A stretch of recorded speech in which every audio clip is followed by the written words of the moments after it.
Birinci hissənin sonu.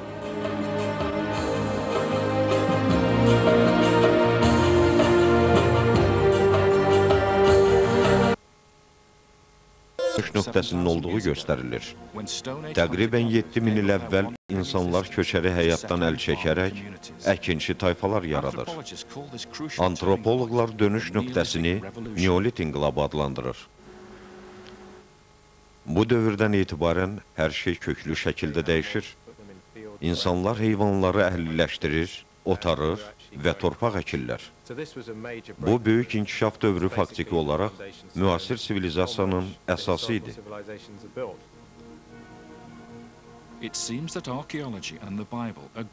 Deyəsən, müqəddəs kitablar və arxeologiya eyni hadisədən xəbər verir. 7000 il əvvəl böyük hadisə baş verib. Bəs Adəm və Həvva haqda hekayə həqiqətdirmi? Bəlkə kitablarda təsvir olunmuş hekayə elə Neolit inqilabıdır. Əgər belədirsə, onda cənnət bağları mövcuddurmu? Yerdə cənnətin olması barədə əsas dəlillərdən biri nəsillərin salnaməsindədir. Amma son dövrlərdə bu kitaba diqqət yetirilməyib. Həyat hekayəsi kitabının 2-ci bölməsində Ədin bağlarının yerləşdiyi ərazi dəqiq təsvir olunur. Kitabda coğrafi faktlara rast gəlirik. Burada möcüzə yoxdur. Allah şərqdə Ədin bağlarını salır. Yaratdığı ilk insanı ora göndərir. Allah insanların kölgələnməsi və qidalanması üçün orada hər cür gözəl ağaclar yaradır. Ədin cənnətində axan çaylar 4 hissəyə ayrılırdı. Onlardan birinin adı Fesson idi.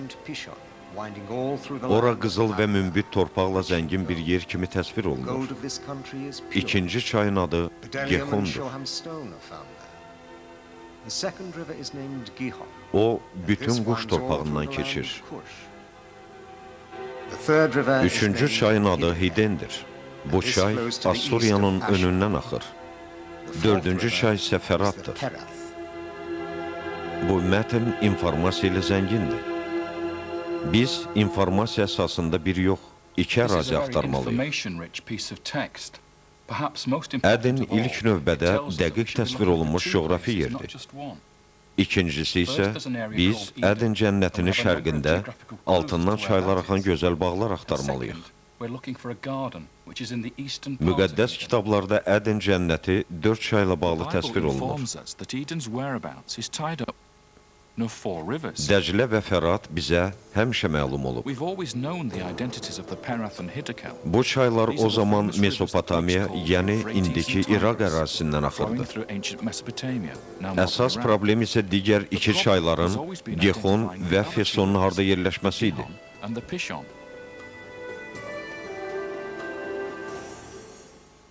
Əvvəllər din xadimləri hesab edirdi ki, Gihon çayı quş torpağından keçir. Bəs bu yer hardadır? Quş adı ilə məlum olan yeganə ərazi Afrikadadır. Fironlar torpağından cənubda Sudan və Həbəşistan yerləşir. Beləliklə, ehtimal etmək olar ki, Gihon Nil çayıdır. Əgər Gihon Dəclə və Fəratdan belə uzaq məsafədə yerləşirsə, onda Fessonu da uzaqda axtarmaq lazımdır. Beləliklə, ehtimallara görə Hindistan yarımadasında yerləşən Hind və ya Qanq çayı məhz Fessondur. Nəticədə erkən din xadimləri iddia edirdi ki, Ədin bağları Afrikadan Hindistana qədər bütün qədim dünyanı əhatə edirdi. Amma həyat kitabında tamamilə fərqli fikir yürüdülür. Məlumdur ki, insan əzab çəkmək üçün cənnətdən qovulub. Deməli, Ədin cənnətinin sərhədləri bütün qədim dünyanı əhatə edə bilməzdi. Əsl Ədin bağlarını tapmaq istəyiriksə, daha kiçik ərazini axtarmalıyıq. Bugün alimlər ehtimal edir ki, Ədin bağları Dəclə və Fəratın İran körfəzinə töküldüyü yerdə olub. Arxeoloqlar məhz həmin yerdə insan sivilizasiyasının ilk izlərini tapıb. Şübhəsiz ki, bu fərziyyə hələ təsdiqini tapmayıb. Həyat kitabının ivrit dilindəki orijinalında vacib məqama rast gəlinir. Ədindən çıxan çay 4 hissəyə və ya 4 axına ayrılır. Beləliklə, kitabda çayın mənsəbi yox, mənbəyindən söhbət açılır.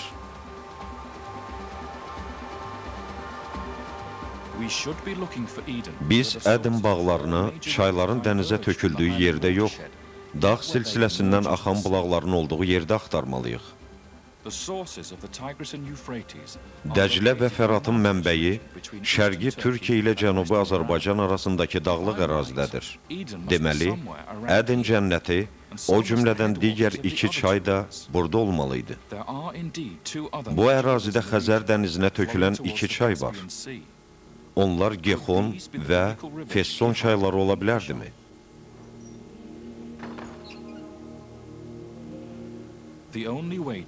Biz bu suala yalnız o əraziləri gözlərimizlə gördükdən sonra cavab verə bilərik. İndiki İran ərazisinə 7000 il əvvəl insan sivilizasiyasının başlandığı məmləkətə yollanmaq vaxtıdır.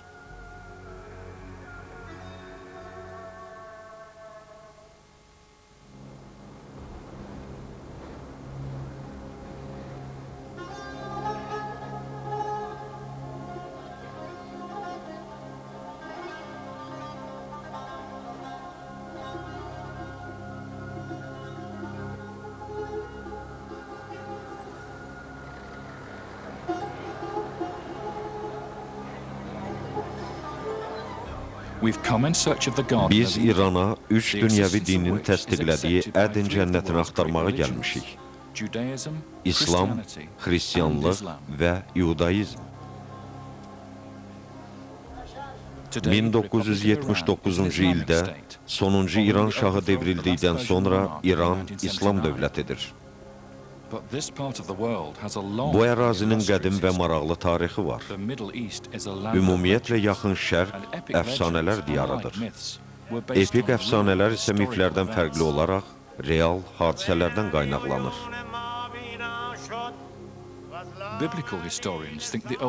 Tarixçilər yazır ki, Əhd-i Ətiq eramızın 1000-ci ilinə qədər yazılıb. Amma buna qədər orada göstərilmiş bir çox hekayələrə bənzər əfsanələr məlum idi.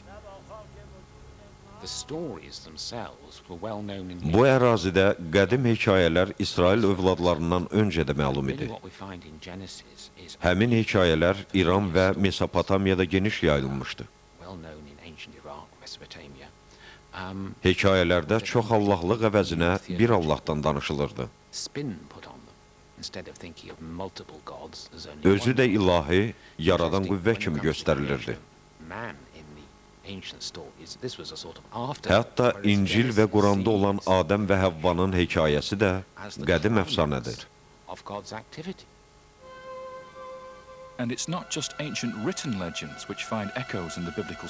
Qeyri-adi silindr-vari daş kitabə Mesopotamiyadan tapılıb və Britaniya muzeyində saxlanılır. Onun 4000 ildən çox yaşı var. Onun gizli ornamenti açıldıqda taxta oturmuş kişi fiquru görürük. Onun önündə qadın var. Arxasında isə ilan durur. Deməli, Adəm və Həvvanın hekayəsi qədim insanlara da məlum olub.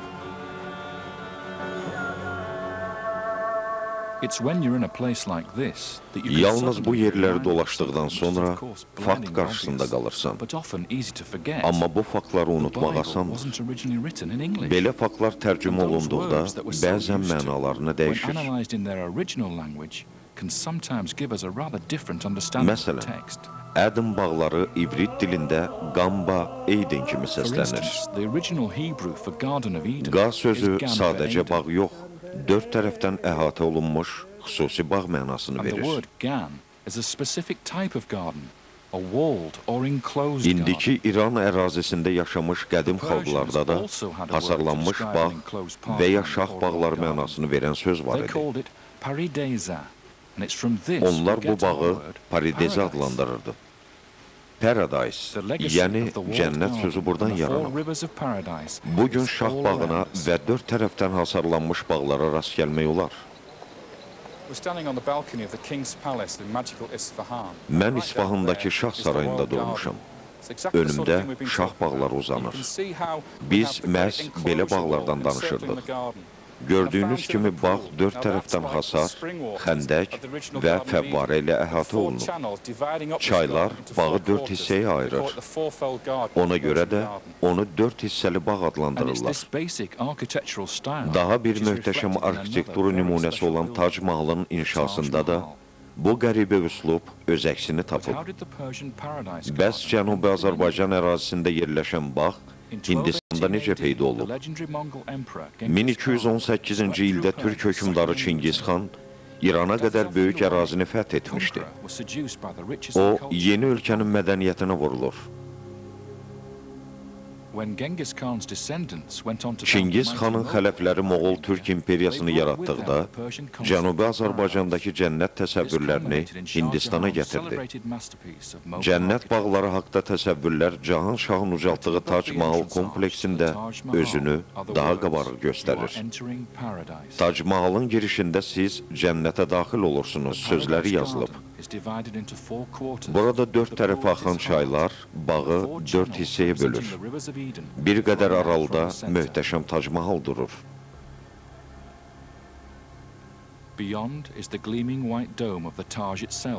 Onun zirvəsi qarlı dağları xatırladır.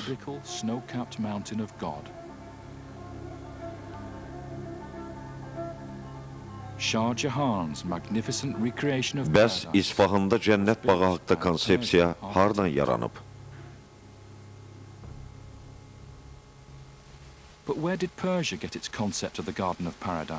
Belə təsəvvür həmin ərazidə kök salmış qədim ənənədən gələ bilərdimi? İnsan sivilizasiyasının yarandığı Mesopotamiyanın cənubundakı vadiyə yollanmaq vaxtıdır. Orada müxtəlif dialektlərə rast gəldiyimiz üçün tərcüməçi Nizam bizi müşahidə edəcək.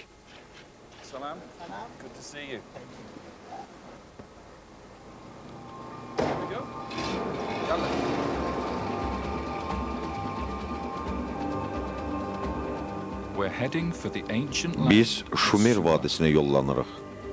Dünyanın ən qədim sivilizasiyasını yaratmış Şumerlər Misir fironlarından qədimdir. Onların mənşəcə türk dilli olması sübuta yetirilsə də, Avropa alimləri bunu qəbul etmək istəmir. Neolit inqilabının sonunda iki çay arasına köçən Şumerlər məhz burada dünyanın ən qədim şəhərini salıb. Şumerlər Zikurt adlanan pilləli məbədlər ucaldıb. Nəhəng pilləkanlar hündürdə yerləşən Allahın evinə doğru ucalır. Onlar qayalıqların zirvəsində Allahları üçün ev tikiblər.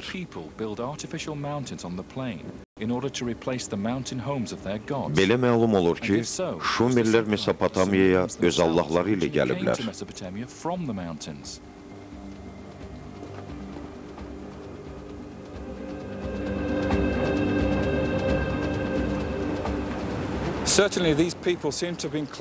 Bu insanlar şimaldakı Zagros dağları ilə əlaqəli idi.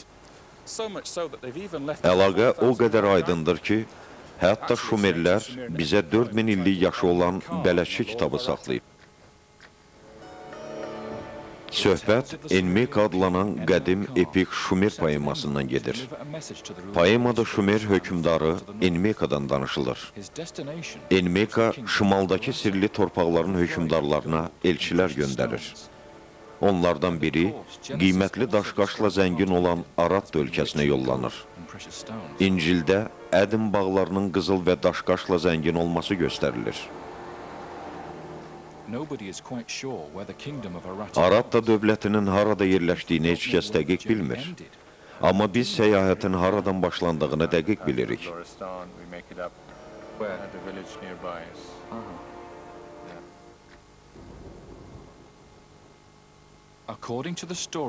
Daş kitabədəki hekayəyə əsasən səyahət Sus şəhərindən başlayıb.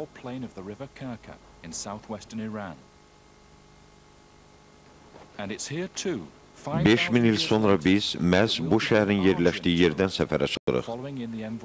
Biz hökmdarın elçisinin izi ilə Arat ölkəsinə yollanırıq. Hökümdarın əmrinə tabi olaraq şimalı üst tutdu. O ulduzlu gecədə, aydın gündə, Səma Allahının mühafizəsi ilə səfəri davam edir.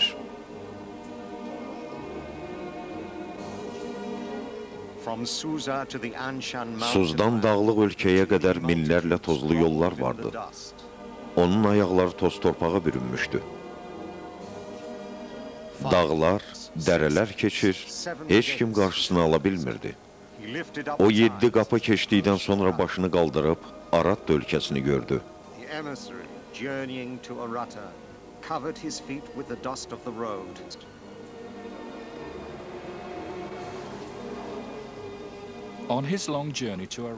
Arataya səyahət zamanı elçi 7 qapı keçdi. Qədim dünyada dərələr və ya döngələr qapı adlanırdı. Burada Yahudi və müsəlmanların göyün 7 qatı olması barədə təsəvvürləri yada düşür. Orta əsrlərə məxsus kitabədə cənnətin 7 qatı, ən yüksək qatda isə Adəm və Həvva təsvir olunub. Hətta bugün biz həddən artıq sevinç hissi keçirəndə özümüzü göyün 7-ci qatında hiss edirik, ifadəsini işlədirik. Əlbəttə, cənnəti tapmaq üçün Şumer ədəbiyyatından istifadə etməyimiz qəribə görünə bilər. Amma burada vacib məqam var. Kitabda yazılır ki, elçi nəhayət Arat ölkəsinə çatır. O dağdan Arat vadisinə inir. Kitabda qeyd olunmuş vadi sözü diqqəti cəlb edir. Şumer dilində vadi sözü Eden kimi səslənir. Əksər alimlər hesab edir ki, Quran və İncildə rast gəldiyimiz Eden sözü buradan götürülüb. Doktor Irvin Philpin, qədim Şumerlər üzrə mütəxəssis. Məlumdur ki, Yahudi dilindəki Eden sözü Y-D-in kimi yazılmış Şumer sözündən götürülüb. Bu söz əkin üçün istifadə olunan torpaqdan kənar, dağlıq ərazini göstərir.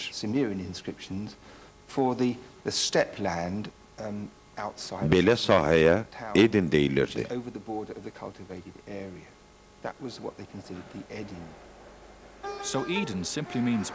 Beləliklə, əkilməyən torpaq Eden adlanırdı.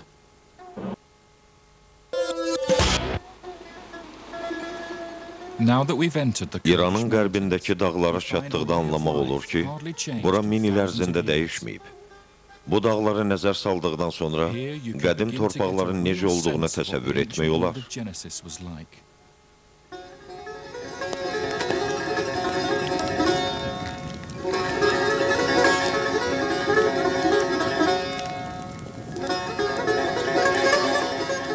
Hələlik biz Arataya gedən elçinin açdığı 4 qapıdan keçmişik.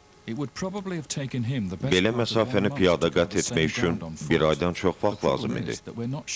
Problem isə ondadır ki, biz elçinin buradan hansı istiqamətə getdiyini bilmirik. Bir qədər uzaqda gözəl mənzərəli yerlər var. 200 il əvvəl gözlənilməz hadisə olmasaydı, bəlkə də biz bugün burada olmazdıq.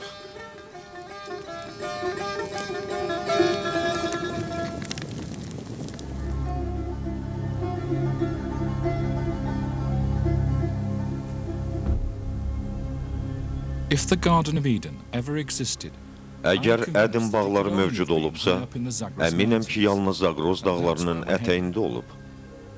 İndi ora yollanırıq. Arat ölkəsinə gedən elçi 7 dağ aşdıqdan sonra Eden adlanan torpağa çatır. Eden, Quran və İncildə göstərilmiş Eden sözünün Şumer variantıdır. Əgər Britaniya ordusunun kapitanı Henry Rawlinsonun tapıntısı olmasaydı, Şumer hökümdarı haqda epik poemadan xəbər tutmazdı. 1844-cü ildə Rawlinson qədim İran abidəsini tədqiq edir. O, dağların ətəyində 1-ci Daranın Behistun qaya rəsmlərini aşkar edir.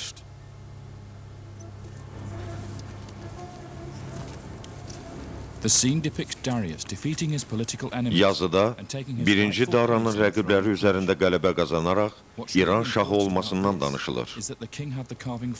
Birinci Dara öz fərmanını Babil, Elam və qədim Fars dilində həkk etdirir. O vaxta qədər alimlər Babil dilini bilməsə də qədim Fars dilini anlayırdılar. Rawlinson hər üç dildə mətnin surətini çıxarmaqla Babil və Elam dilini öyrənmək istəyir.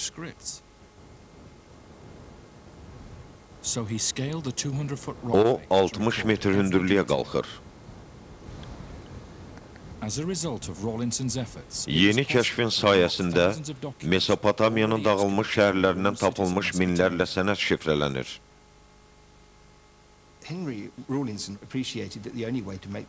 Rawlinson anlayır ki, sənədlərin surətini dərc edib insanlara təqdim etmək olar. Lakin o dövrdə rəsmlərin foto şəklini çəkmək və ya surətini çıxarmaq imkanı yox idi. Ona görə də yalnız qəlib vasitəsilə rəsmləri köçürə bilərdi. O, kəndirlə yuxarı qalxıb rəsmləri qəlibləyir, sonra qəlibin qurumasını gözləyir. Lövhə alimlər üçün vacib sənədə çevrilir. Rawlinson cəsarətli insan idi. Axı əl çatmaz hündürlüyə qalxmağı cürət etmişdi. Güclü külək qarşısında yuxarı dırmaşan Rawlinsonu təsəvvür edin. Onun fədakarlığı sayəsində alimlər qayaüstü rəsmləri şifrələyə bildi.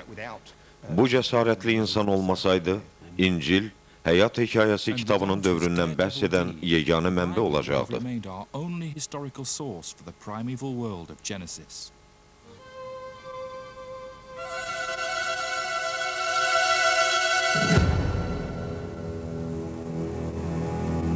Britaniya muzeyində gil lövhələr saxlanılır.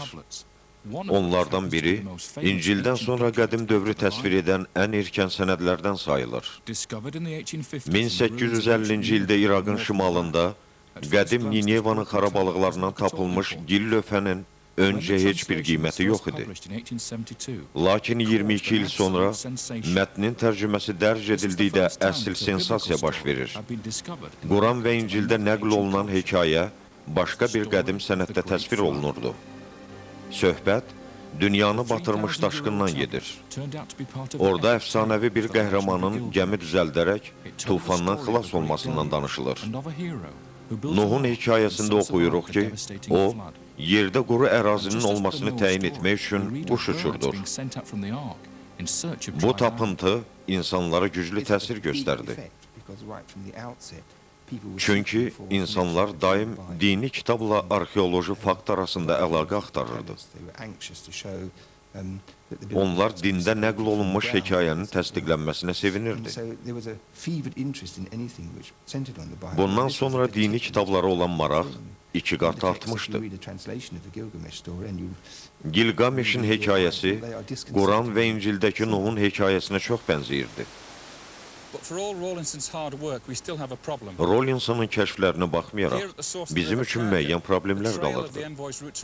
Arat ölkəsinə yollanan elçinin izi burada Kirxi çay sahilində itir. Qədim kitabda onun daha sonra hara üst tutduğu göstərilmir. Geridə isə 3 qapı qalırdı. Odur ki, daha bir qədim sənədə müraciət etməli oluruq. Bu sənəd Parisin Louvre muzeyində saxlanılır. Gil lövhədə eramızdan əvvəl 8-ci əsrdə Assuriya hökmdarı 2. Sarqonun başçılığı ilə Arat ölkəsinə qarşı hərbi kampaniyadan danışılır. Elçi Enmeka kimi Sarqonun qoşunu da 7 qapı keçərək Arat ölkəsinə çatır. Lövhədə onun qət etdiyi yol göstərilib. Mən Assuriya hökmdarı Böyük Sarqon Kalxuya yollanaraq Böyük Azor və Osu daşqınlarından keçdim. Mən müxtəlif ağacla örtülmüş hündür dağlardan, günəş işığı görməyən yollardan keçdim.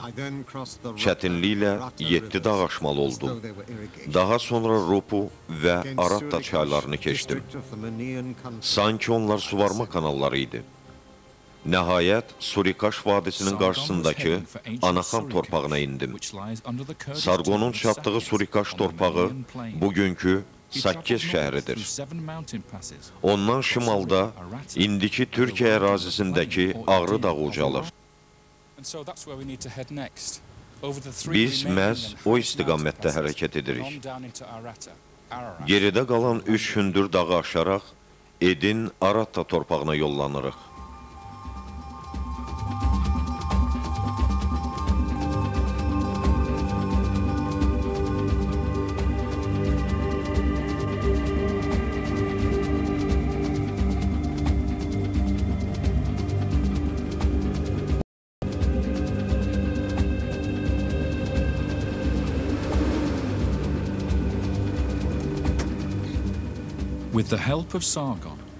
Sargonun köməyi ilə biz elçinin hədəfində olan Aratta torpağına tapdıq.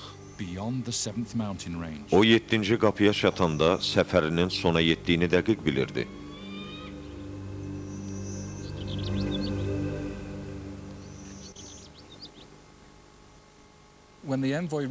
Onun önündə Edin vadisi dururdu. Quran və İncildə göstərilmiş Ədin və Aratta ölkəsi. O cənnəti gördü və özünü göyün 7-ci qatında hiss etdi.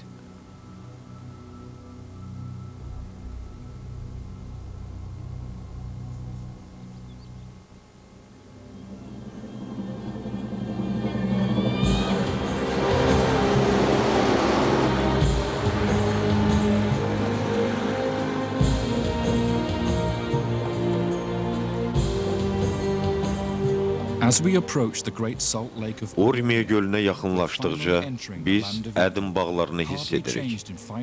Bura, Enmekanın dövründən bəri 5000 il ərzində, hətta ondan 2000 il əvvəl Adəmin dövründən sonra dəyişməyib.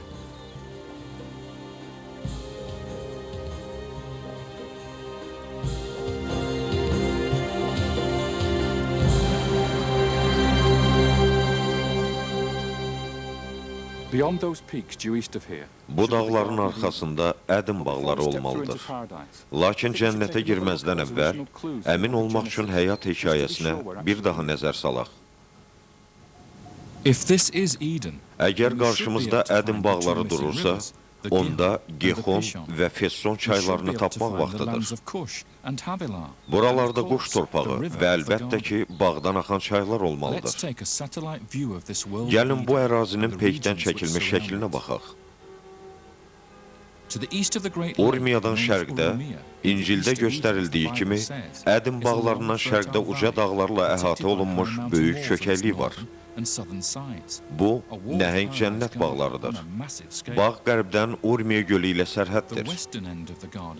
Onun şərq qapıları isə xarici aləmə açılır.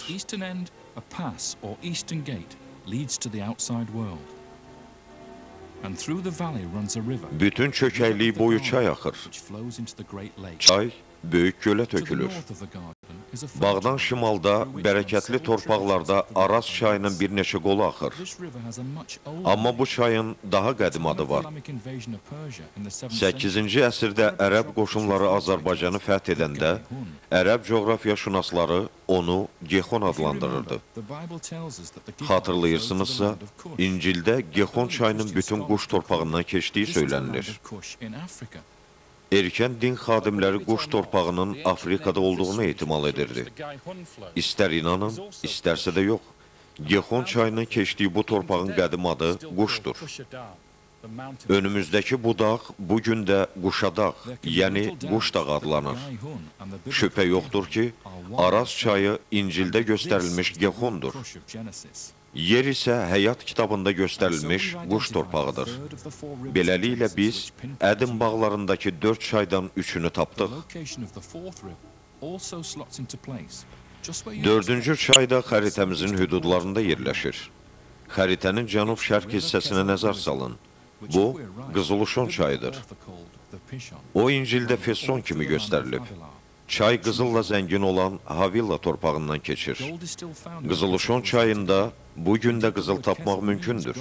Hətta çayın adındakı qızıl sözü də bunu təsdiqləyir. Bəs çayın adındakı Uşon sözü Fessona çevrilə bilərdimi? Lingvistlər belə transliterasiyanın mümkün olduğunu bildirir. Onlar təsdiq edir ki, qədim sözlərin ivrit dilində tələffüzü zamanı bəzi hərflərin dəyişməsi adi haldır. Məsələn, qədim Uşderi şəhəri bugün ərəblərə Fişderi kimi məlumdur. O hərfi Sami dilindəki F səsinə çevrilib. Uşon çayı qədim Sami dilində Fesson kimi yazılıb.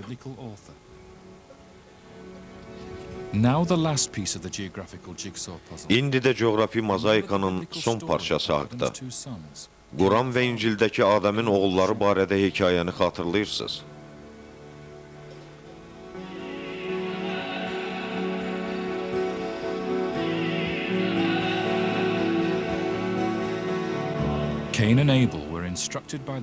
Əkinçi Qabil və çoban Habil atalarının əmri ilə Allaha qurban gətirməli idilər.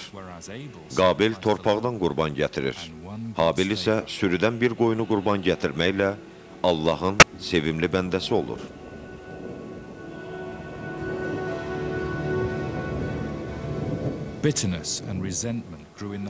Qəzəb və etiraz hissi Qabilin gözlərini örtür. O, qısqanclıq içində ən ağır günaha əl atır.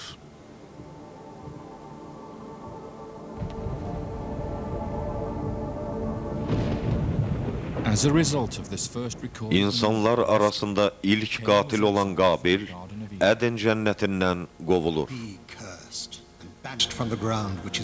Bundan sonra sənin ayaq bastığın torpaq lənətlənmiş olacaq. Əkdiyin torpaq bar verməyəcək. Sən yer üzündə qovulmuş və sərgərdan olacaqsan. Qabil Ədin bağlarından çıxıb şərqə doğru üst tutaraq Nod torpağında dayandı. Ədin torpağından şərqdə. Bu, mətndə əsas məqamdır. Maraqlıdır ki, bizim xəritənin şərq regionları yuxarı və aşağı Nod adlanır. Bəlkə də bu, həyat kitabında yazılmış Nod sözüdür. İncil müəlliflərinin xarici sözləri Yahudi sözlərinə çevirməsi təbii haldır. Nod qərib, sərgərdan deməkdir.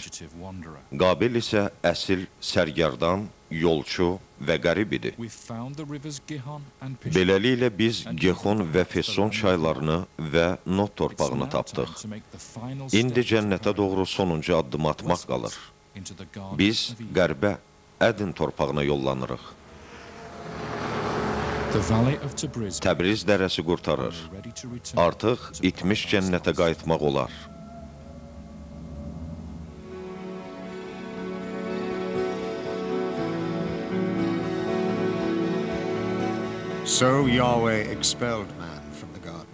Allah onu Ədin torpağından çıxartdı ki, cəzasını çəksin və bir daha ora dönməsin. Biz Qabil, daha sonra isə Adəmin Ədin bağlarını tərk edərək, amansız dünyaya doğru addımladığı yolla geri qaydırıq.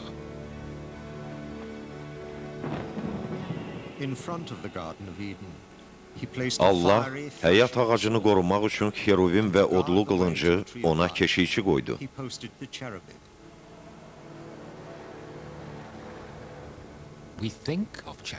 Bizim təsəvvürümüzdə xeruvim kiçik, qanadlı mələkdir. Amma məlumdur ki, qədim Mesopotamiyada, Babildə məbədləri və müqəddəs yerləri qoruyan xeruvim olub. Siz Britaniya muzeyinə baş çəksəz, orada nəhəng, qanadlı və qorxunc canlı simasında çoxlu sayda xeruvim görərsiniz. Xeruvimin Ədin bağlarında rolu məhz belə idi. O, Adəm və Həvvanı Ədin bağlarını buraxmamalıydı. Çünki onlar cəzalanmışdı. Maraqlıdır ki, bugün Nod torpağında Xiruabad adlı şəhər var. Onun mənası belədir. Xiru xalqlarının məskəni. Ona görə də güman etmək olar ki, hekayədəki xeruvim, qartal qanadlı və odlu qılınc tutan Şumer kahinidir. Bəlkə də onun odlu qılıncı, Cənubi Azərbaycandakı Savalan dağının zirvəsindən püskürən vulkanın odlu dilidir. Nəhayət, biz şərq qapılarından Ədin bağlarına daxil oluruq. qəribə hisslər keçiririk. Biz Adəm və Həvvanın 7000 il əvvəl tərk etdiyi yerə qaydırıq.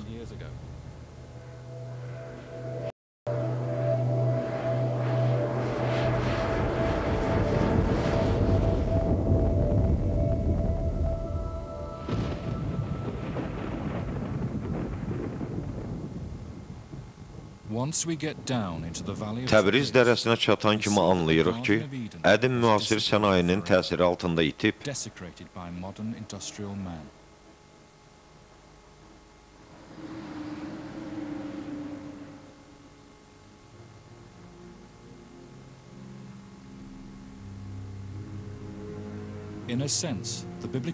bəlkə də bu, İncildə yazıldığı kimi, insanın bir daha cənnətə qayıda bilməyəcəyi anlamına gəlir. İndi Ədim bağları böyük Təbrizin altında qalıb. Amma insanın hələ məhv etmədiyi daha bir yer var. İncildə insanın Ədim bağlarına dağdan düşdüyü göstərilir. Təbriz yaxınlığındakı dağın zirvəsində Sahand vulkanı var.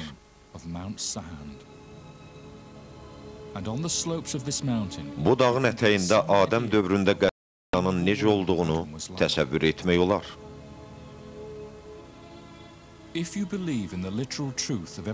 Əgər siz Quran və İncildə yazılanlara inanırsınızsa, Ədim bağlarının real yer olduğunu deməyə ehtiyac yoxdur. Əgər onu sadəcə poetik metafora sayırsınızsa, onda sual yaranır. Nəyin metaforası? Niyə məhz bu yer bəşəriyyətin beşiyi olub?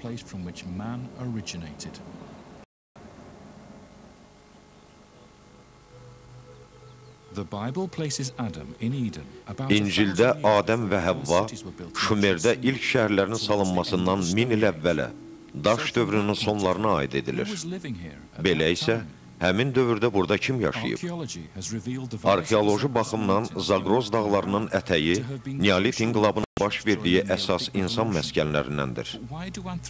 Bəs niyə antropoloqlar onu insan tarixinin dönüş nöqtəsi adlandırır?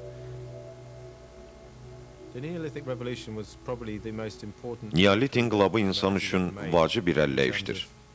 Çünki o insanların həyatını dəyişib. Bu dövr bütün tarixi sivilizasiyanın əsasını qoyub. Söhbət ilk əkinçilikdən, heyvanların əhliləşdirilməsindən və daimi yaşayış məskənlərinin yaranmasından gedir. Vaxt ötdükcə bu məskənlər şəhərlərə çevrildi. Axı əkinçilik olmadan dünyada bir şəhər belə salınmazdı. Biz hamımız Neolit inqilabının törəmələriyik. İnsanın yaranması məhz bu dövrə aid edilir. Sahand dağının zirvəsində yerləşən Xandaban qəsəbəsində biz demək olar ki, Adəm və Neolit əslinin qədim dünyasına toxuna bilərik.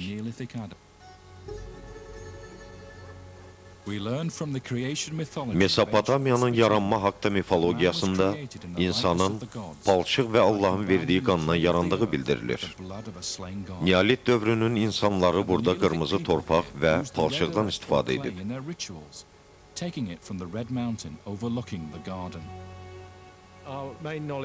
Bildiyimizə görə, bunlardan dəfn mərasimlərində istifadə olunub. Bədən və ya sümük qırmızı rəngə boyanıb.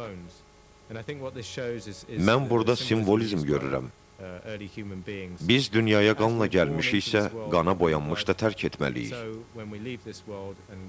Qırmızı rəng məhz bunun rəmzidir.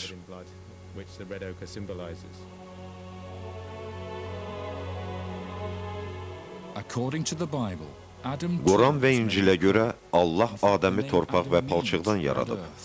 Faktiki olaraq, Adəm sözü qırmızı torpaq mənasını verir. Bəs insan Adəm haqda nə düşünürük? Bəlkə də bugün onun Ədin torpağından yaranmasına inanan azdır. Amma tarixi Adəm həqiqətən mövcud idi. İncildə o, Nuhdan 10 nəsil əvvəl yaranıb. Ondan əvvəl isə heç kim olmayıb. Adəm mövcud idi. Çünki sonraki nəsillər onu xatırlayıblar. O, Allahla danışan ilk dini nümayəndə olub.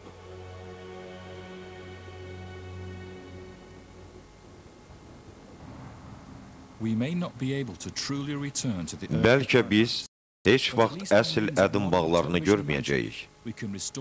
Lakin televiziya möcüzəsi ilə onu bərpa edə bilərik.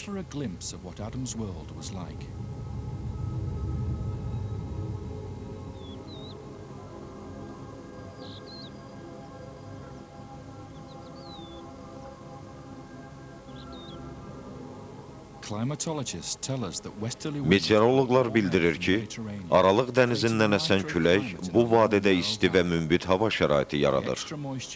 Rütubət bitkilərin bolluğuna, qida üçün hər cür mənzərəli ağacların bitməsinə səbəb olur.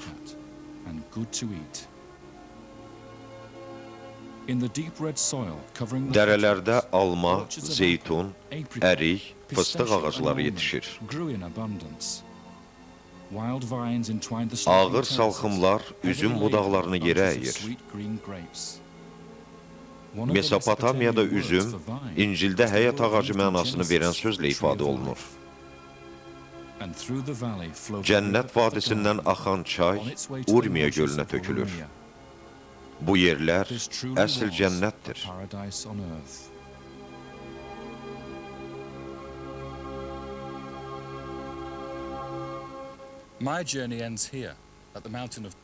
Mənim səyahətim burada Adəm və Həvvanın qovulduğu torpaqda başa çatır.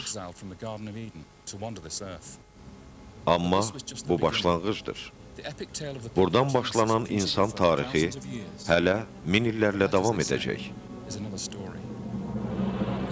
Film 2004-cü ildə Azad Azərbaycan televiziyasında dubləj edilib. Tərcümə edəni Atər Sultanov, mətni səsləndirdi Nadir Ağayev.